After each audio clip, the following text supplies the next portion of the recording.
Welcome to another brand new episode of The Offbeat Life, where I speak to inspiring individuals who ditch the norm to follow their passions and find their purpose in order to live their best life. Want to learn how to live an offbeat life or share your own experiences, maybe get some advice on working remotely from people who have been there? Then join our Facebook group, The Offbeat Life. Again, that's The Offbeat Life. I'll see you there. My wonderful guest today is Joseph Ruzer. Joseph is an executive producer who has produced a variety of reality television shows such as Flavor of Love, Rock of Love, and the I Love New York franchises. Joe was discontent with the work that he was doing with reality TV, so he left to start his own production company, where he is now creating featured films, documentaries, web series, and commercials. This was such a fun interview for me because Joe and I have been friends for a few years now, and he's been based in Las Vegas for a while, so it was wonderful to see him face to face for this interview and to share all of this incredible knowledge with all of you, and I can't wait to debut it. Hey Joe, thank you so much for coming here at this bar with me. Can you fill in the gaps of your story and why you live an offbeat life? Well, hi Deb. Thanks for having me at this bar. First of all, it's great to be here with you in this beautiful city. And I live an offbeat life because, I've been producing, directing for a long time now, almost 10 years, and produced some pretty offbeat projects. And I wouldn't say that I have a schedule that most people have. I work usually around 60 or more hours a week, and I'm always kind of figuring out what the next project is and collaborating with people that are usually offbeat. I don't consider myself one of those like 9-to-5 guys. I'm always trying to figure out what the next step is, what the next project is, and collaborate and meet with new people and work on things that are outside of what people would consider to be normal. It's true, because there's a lot of people that really most of us just live the 9-to-5 life, that's the norm, but you actually went out of that box, and that's why I'm interviewing you. But let's go back to when you really decided that you wanted to be a producer and you wanted to work in film. How did that come about, and how did you decide to do that? What was your motivation?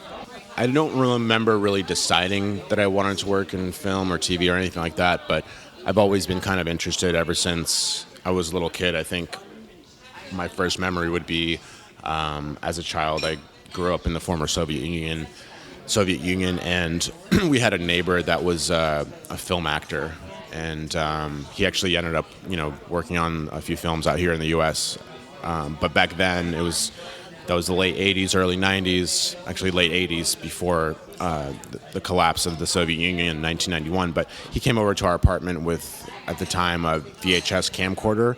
And, in the Soviet Union at that time, that was like something that you would not ever see. So I think I was like 5 years old at the time, and we still have the videotape of me kind of like looking at him as he's filming, and I'm like, what is that? And he kind of explained what it was, and then I kind of started to become interested in what the camera was, and I would always, years after that, kind of be interested in his projects and develop an interest for the arts. I grew up in an artistic household. My father was an artist and a bookbinder, a bookmaker, made books out of leather. So I was always surrounded by the arts and always painting and drawing as a child. And then when I was a little kid, I started doing a lot of community theater from the time when I was around 10 all the way till high school, and after high school I was doing theater and production. So I was always kind of creating, and I would create these little stories and act out little scenes, put them on. I eventually got a camera of my own, and I would make little movies with my sisters from a very young age. So I would always be making stuff and creating and writing and directing, and just kind of came naturally to me. I was never much of an athlete.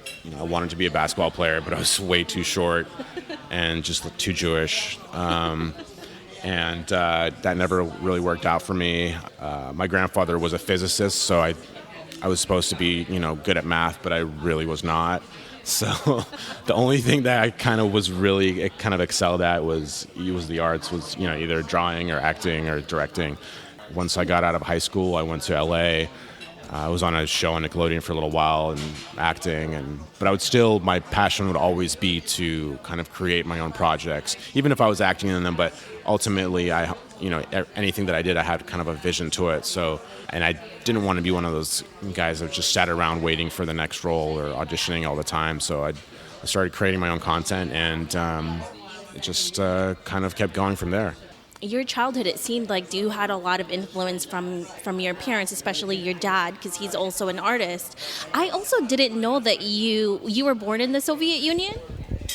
Yeah, I was born in 1984 in the former Soviet Union, and I immigrated to America in 1991, about 3 months before the collapse of the Soviet Union. So the government, my parents had actually, because my grandfather had moved to America, gotten permission to move in '87. He was a physicist, so he got permission to work at the Lawrence Berkeley National Laboratory in Berkeley, California.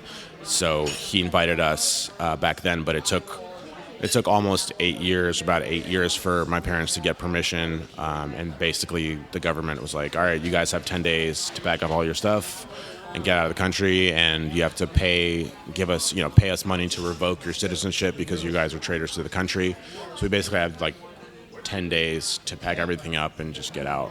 So that must have been obviously it's a huge change for you and your family. So let's go back to the first steps that you took in order to realize your dreams and your goals to go into the entertainment industry, because it's a really hard field to get into, and I was talking to somebody about this the other day. You really need to have a thick layer of skin to continue in this industry. How did that go about for you, and how did you really go through all of this with the rejections and all of that? Because I'm sure there was a lot of it, right?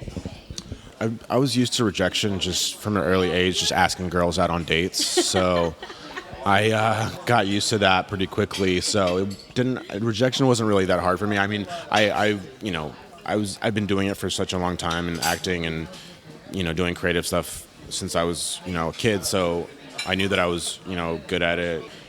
Rejection comes with the territory, so that wasn't. I don't feel like the rejection was I took it too personally, and all the times that it happened, or to this day, you kind of have to, you can't really think about it too much, and you have to move on to the next project. And if you know inside that you're, good at something and you believe in yourself, then you're gonna make it work for yourself, and you're gonna go on to the next project. And it does take a lot, and especially these days, if I'm working on a project for a long time, and you never really know, like even the great filmmakers, they always say that you don't really know what it's going to be until you get the reaction of people. So it's your energy and all of your creativity into a project, and work as hard as you can on it, and look at it over and over and over and over again, and keep fixing it, keep repairing it, keep working at it, and just hope for the best. I mean, you got to hope for the best, but you also got to make sure for you that it is the best product that you can put out there. If it's not received like how you want it to be, then a lot of people would be like, all right, well, people don't like it, or I'm not going to try anymore, or whatever that mindset is. But I've always been kind of like, just keep going, and if you work on something for a year or 2 years and you give it the best that you could, and it's not received how you wanted, well, then you're going to have to do it all over again and work on something else. But next time you're going to have lessons that you've learned from the previous experience that you're going to bring to the next project. So ideally you're going to grow, and it's going to be better than the last time. It's just going from one thing to the next, and if you really believe in what you do, that's what makes you keep going, right? So that's why you follow it is that you love, and you're even with rejections and all of that stuff, it's what's going to keep you. Sometimes the only thing that actually keeps you going is the love for the thing that you're doing. So that is really true. So let's go and talk about what you were doing before, because Joe right now, he has his own company, Ruzer Pictures. and he produces the content that he loves to do. But before that, you were actually in big companies, like you worked with MTV and VH1, and you decided to leave that job yourself. And for a lot of people, when they hear that, like, my goodness, why did you decide to leave this amazing company? Well, how much time do we have here? Because, well, yeah, I mean, I worked in reality TV, producing, shows, a lot of hit shows for VH1, MTV, and Discovery Channel, a lot of different networks for a long time, and I'd never really thought that I would get into reality TV. It just kind of happened after I moved to LA. It's like one of those things that I was never really truly passionate about it, and a lot of people that I work with, that was their lives, just reality TV. But I never had a true connection to it like I did, when I was working on a short film or some, scripted narrative content.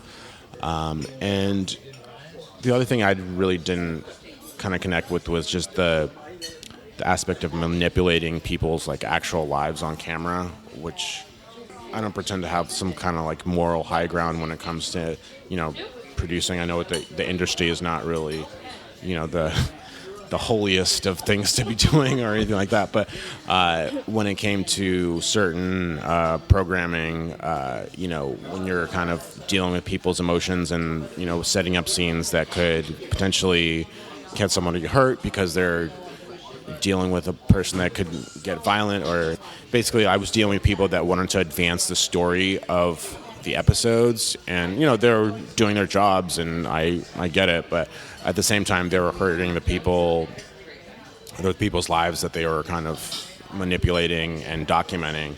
And I'm all for a documentary when you're actually telling a story, and if there's conflict, and I'm all for documenting that, but kind of manipulating people's lives in kind of a negative way, I'm not okay with. And I was increasingly becoming part of situations that would that we would do that in, and that would kind of encourage that, and it just kind of left like a bad taste in my mouth, and I just knew that it just wasn't for me. I couldn't do it anymore. I had kind of a physical reaction almost to it when I was in these kind of work environments that were very toxic, and I decided that I had to get out. And I knew that obviously it was pretty lucrative, my job that I was doing, but I just knew that it wasn't for me anymore. And I'm kind of in the process now of transitioning out of all that, and I'm getting into more, I'm producing commercials now. I'm producing kind of things where I can really, create these projects that are, they can still have conflict or drama or whatever it is, but it's like, with using actors or using creative treatments, and not just, people's lives. That takes a lot of guts to do that, because you've worked so hard to get to that place and that point in your life. And then sometimes we do get to that goal, and then we realize that, after dreaming about it, after working so hard, then you get to that point and then you realize it's not really something that you thought it was going to be. And for you to realize that and know that for yourself, that it's not the right thing for you, that takes a lot of guts to actually leave, because I'm sure it was one of the toughest things, or maybe not. Maybe it was just easy for you to let go, but that's a pretty great lesson to learn, right? Yeah. I mean, yeah, it definitely wasn't easy, and I mean, it's one of those things like, like Al Pacino in The Godfather Part 3, it's like when he's trying to leave the mob, it's like, you try to leave, but they pull you back in. It's one of those, like, I could easily, and it's really easy for me to go back and get a job in reality and do that, but I just know that, I've never been the type of person that would try to take the easy way out. I'd rather, work really hard and, do what I think or what feels right to me. Over the years, I've learned that if it feels right, then it's going to work out. If there's even like some kind of thing in my gut, like even from the beginning of a project that it's like I'm unsure about it, or I don't know if I want to do it, or just feel like there's some kind of feeling about it that doesn't really that I don't really like, then eventually that project's not going to turn out, or that experience is not going to be what I wanted it to be or what I was expecting it to be, or something's going to happen that's going to affect it negatively. That's just what I've learned. So it's taken a lot of like trials and tribulations to get to the point of knowing like, all right, this doesn't feel right, then I have to say no. One of the really main things why people stay at a job too is because of the security and obviously the financial aspect of it. And you were very lucrative in that job, and for you to let go of that to pursue what it is that you really love to do, that's a really great thing. And to know that that's not the right thing for you. I mean, in a way, that was kind of a good thing for you to be in that environment, because you realized that, that's not really what you wanted to do, and it's time for you to move on. So that's, in a way, that's pretty good, right? You're welcome, Joe.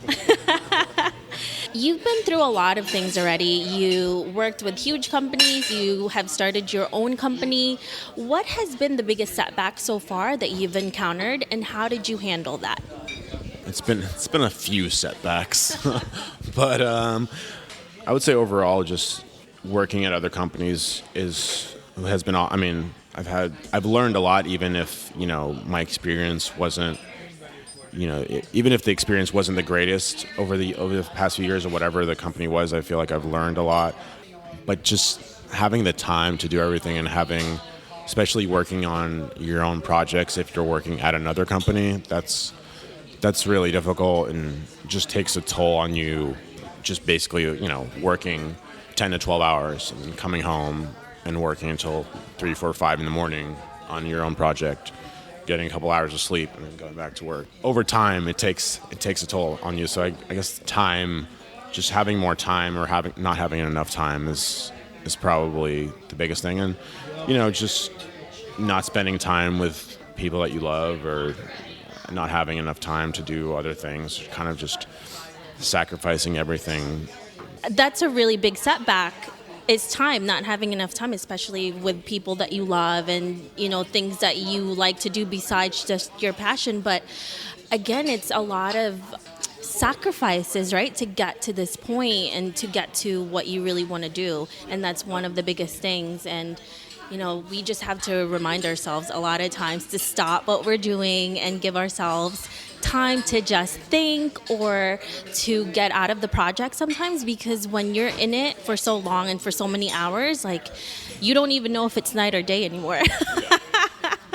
It's true. If you could go back and give yourself one advice, what would it be? Listen to your mother.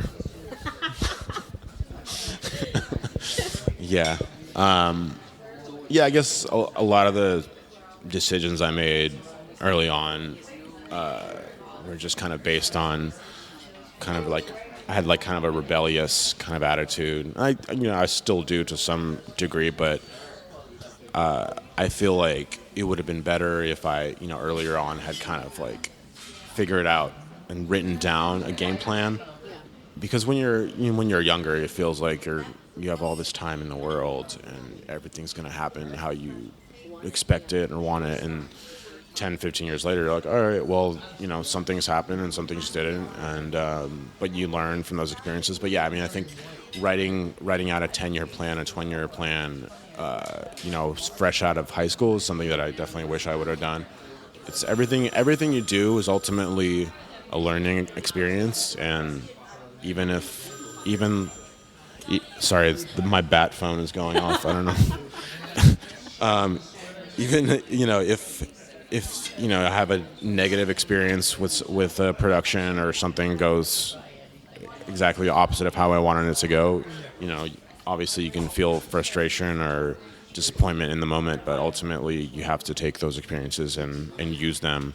You have to take those failures and use them to for the next project, for it to not be as a failure like last time, or take something that happened that was negative and make sure that never happens again. The first feature film my producing partner and I did, there was lots of mistakes and just things that I think are going to be fine. And when you hire people, you trust that they're going to do their job properly, and then you look at the footage and realize that sometimes that's not the case.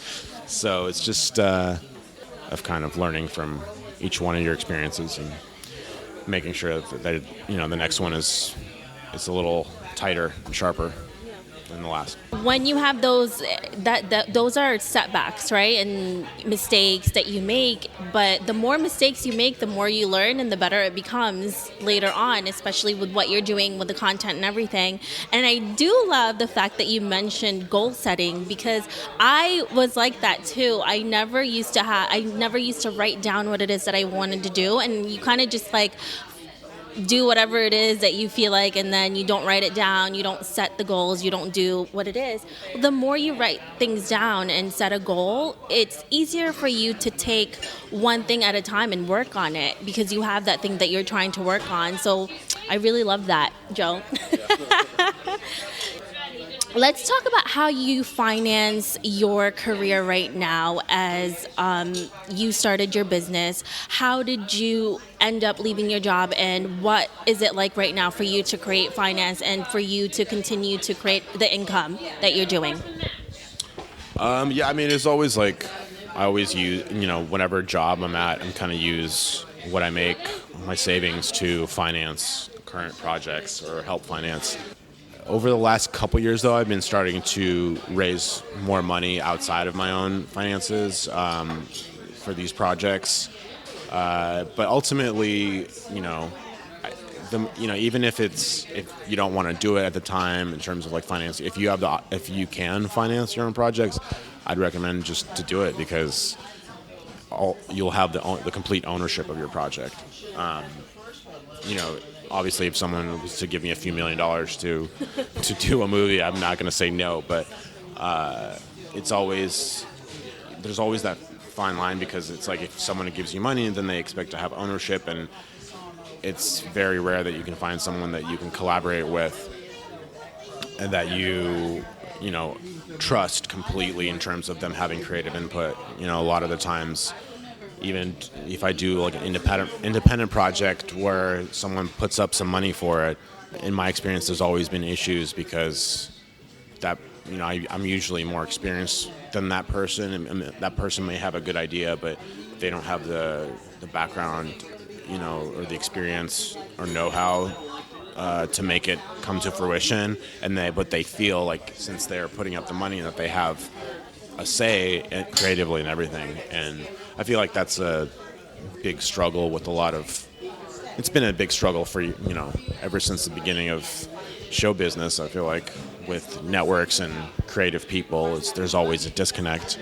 It's always been an issue with directors and networks, because the directors are financed by these guys in suits that think because they're giving money, they can dictate how the production is supposed to go creatively, which is, ultimately the ideal situation is for someone to give me some money and for them to not talk to me until the project is done. That's going to be the best outcome. To accomplish that is very difficult, but it's not impossible. That's the dream, is to get money, and for those people to not speak to me until it's all done. How would you typically get financing for that? How do you pitch to people? Where do you find these types of investors that would invest on a film?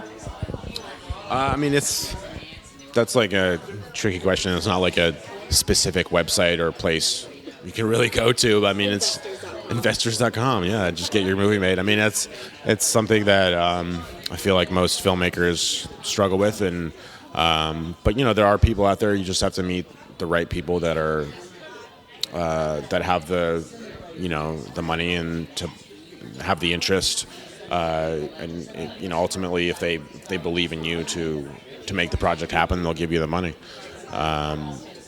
In terms of where to find them, you just have to kind of meet some people with some money. You know what I mean? So, there's various different avenues of how you can find them, and networking, and getting your stuff in film festivals, and just getting your stuff seen. A lot of creative people are, very neurotic. I'm not going to say I'm not, but a lot of them work on projects for years, and they're always talking about this project they're working on, but the project is probably done, but they've looked at it so many times that they're scared to show it to people. It's just about churning it out. I mean, it's never going to be perfect. Even stuff that you see in the movie theaters is not perfect. There's no such thing as perfection. So when it comes to filmmaking, so you just got to get it out and get it done as quickly as possible and make it the best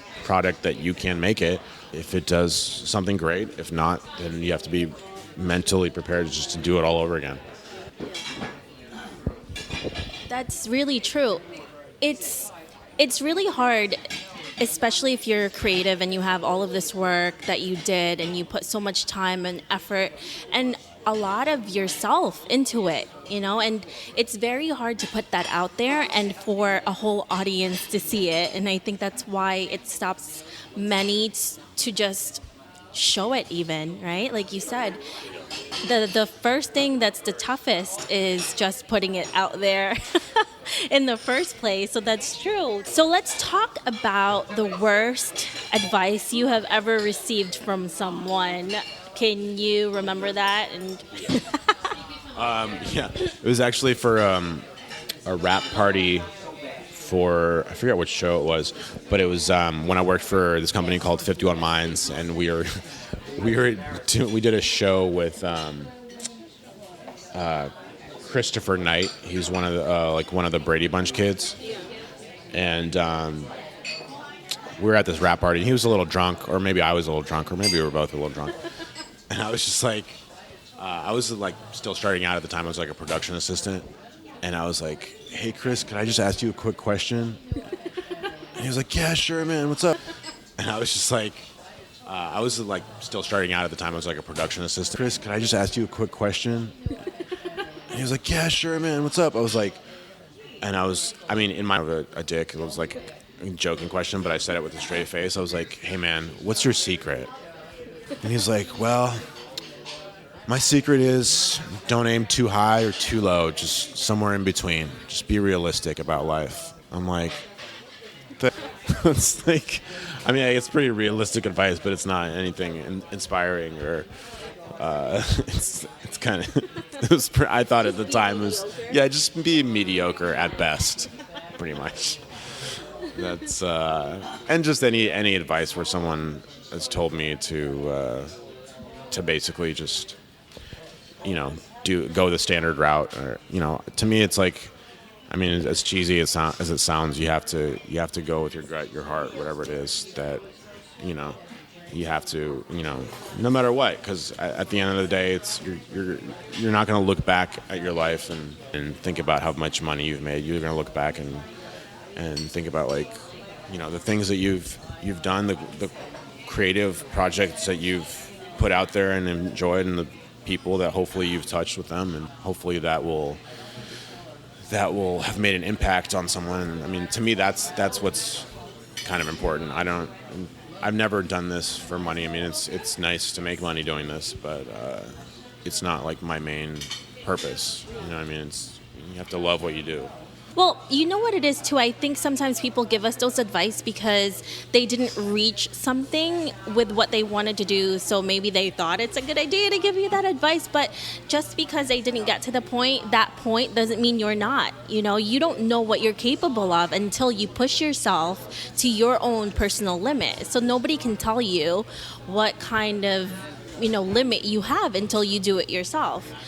There's a lot of people right now who are really struggling to find themselves, right? And to find their purpose.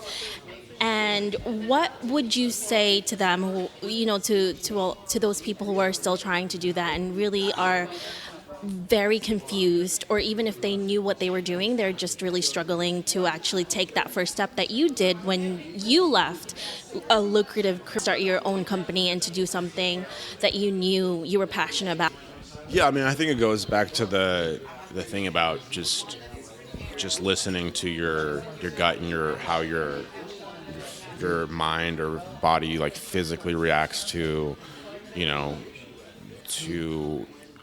something you love versus something that is maybe close to what you like doing, or maybe or working a 9 to 5, and how you how you physically feel when you think about those things. You have to find the thing that, whatever that thing is, that you think about it, you feel good, or it makes you like you have kind of an emotional reaction to it, a positive emotional reaction to it, and then if you are able to find whatever that thing is and figure out kind of getting a little bit closer to whatever that is, and even if it's a small step, or even if it's making a list of 5 steps that you have to take to get to that place, or just figuring out, just kind of taking one step in the right direction. It doesn't have to be like a whole giant leap. If you keep doing that, every day, like every day of my life, I try to do something that leads me in the right direction, even though I know it's like within a day's time, it might not seem like that much, but if you do it, a little bit of something, reach that place eventually. It's true, because those little steps, they create bigger things, and then it just snowballs into something else, and they become bigger and bigger. And one of the things that I also wanted to touch up on is when you were saying that doing those little things and then making, little steps at a time. But one of the things that a lot of people are struggling with is when they're at a job that they really hate and they feel like they're trapped because it's not really their purpose or their passion. And I think one of the biggest reasons why we feel like that is because we're not working towards something that we really want to do. So if you are still at a job or a place that you are not happy with, it does not mean that you're going to be there forever if you work on something that you actually want to do with your life, right? So if you're in your job that you really hate, but when you're in your own personal time, you're doing little steps to get to that passion and purpose that you want, you won't feel so negative and lost, and it's gonna come because you're gonna work on it, even though it's small pieces at a time, right? And I'm sure you felt that way when you were doing reality TV and you just were unhappy about it, but then you took that step to get out and do your own thing. What are you working on today that is really exciting you? Well, I'm working on a couple different projects, producing a documentary about competitive eating.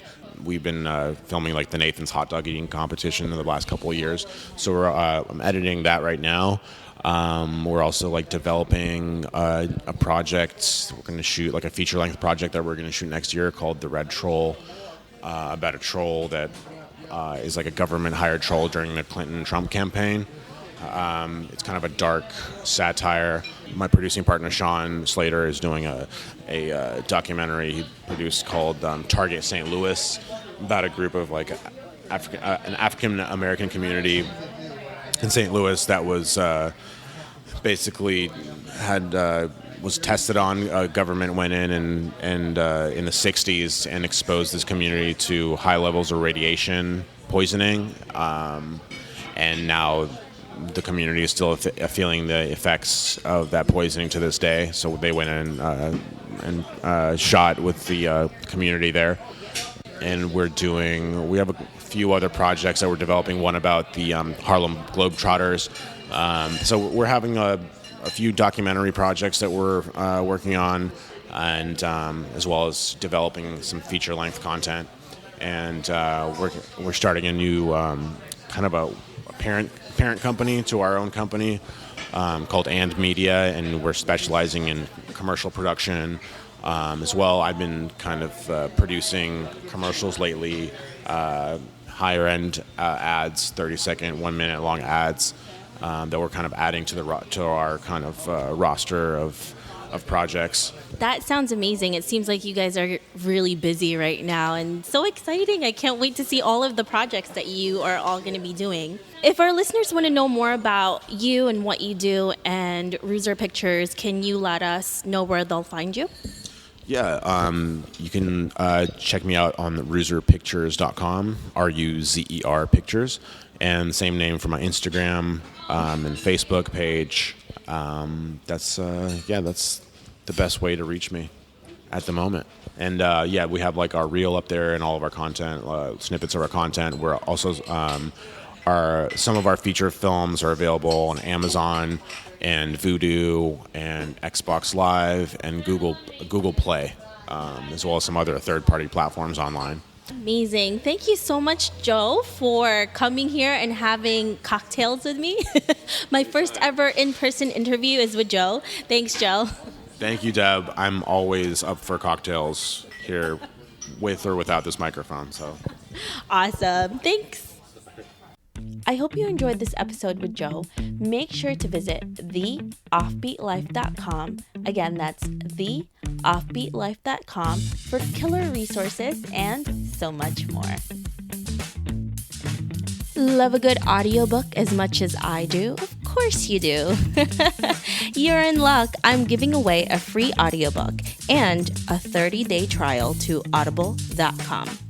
Visit offbeatbook.com to get your free gift. Again, that's offbeatbook.com.